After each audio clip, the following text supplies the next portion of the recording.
ලංකාවේ පළවෙනි වතාවට front and rear body kits ගහලා 2025 ටාටා මාකෝ පොලෝ බස් එකකට කරපු වෙනස් විදි වැඩක් තමයි මේ තියෙන්නේ.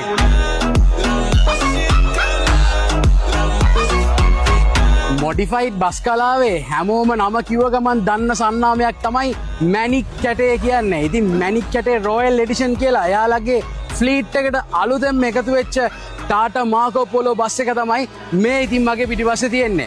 ඉතින් ඒ කස්ටමර් අපිට මේ බස් එක ගෙනත් දාලා කිව්වේ එයාලා ගාව පොඩි අයිඩියා එකක් තිබ්බා. මම මේ පික්චර් එක පෙන්නන්නම්. මේ විදිහට එයා කිව්වා අපිට අලුත් වැඩක් ලංකාව ඇතුලේ කරන්න බෑද කියලා. මොකද ලංකාවේ මේ වෙද්දි මේක කරනකම් කිසිම තැනක අලුත් ටාටා මාකෝ පොලෝ බස් එකකට මේ වගේ බොඩි කිට් එකක් කරලා තිබ්බේ නෑ. ඉතින් අපි මේ අභියෝගේ බාර අරගත්තා. මොකද අපේ ෆයිබර් සප්ලයර්ස්ලත් එක්ක එකතු වෙලා අපේ අත්දැකීමුත් පාවිච්චි කරලා එයාලගේ අදහසුයි ඔක්කොම එකතු කරලා තමයි මේ වැඩේ මේ විදියට අපි නිර්මාණය කරේ. ඉතින් ඔහොම මෙන්න ළඟට මම පෙන්නන්න මේ සම්පූර්ණ බොඩි කිට් එක අපි කරලා තියෙන ෆුල් ෆයිබර් කියන මටීරියල් එක. මොකද දැන් මේ දවස්වල තියෙන ප්‍රශ්නත් එක්ක බලපු ගමන් යන්න ආයිසරයක් යකඩෙන් පුම්බල ගහලා කියලා.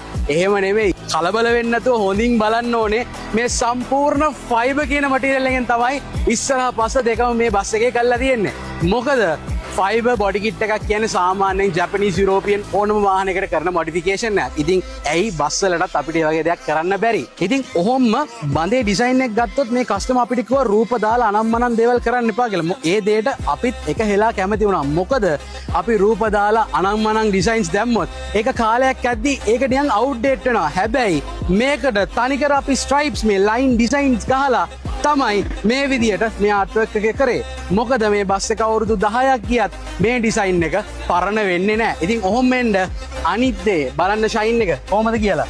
මේ කෙලින්ම මූණ බලන්න පුළුවන් විදියට ලැක ෆිනිෂ් එක දීලා තියෙනවා. විශේෂම දේ මේක සම්පූර්ණම ඩිබියා ලැකයකින් තමයි ෆිනිෂ් කළේ. ඔහොම වෙන පිටිපස්සට.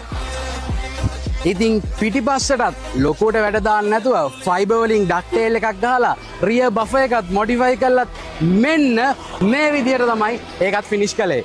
ඉතින් ඒ බඳට කරපු ලයින් ඩිසයින් එක තමයි මේ තියෙන්නේ. ඉතින් මේ ඉරි ටික මෙහෙම තිබ්බට රෑට පේන්නේ මෙන්න මේ වගේ. කොහොමද මේ වෙනස? ඉතින් මේ නිර්මාණය ගැන ඔයාලගේ අදහසත් පල්ලෙහාන් කමෙන්ට් එකක් දාන්න යන්න ඕනේ. එහෙනම් ජය වේවා.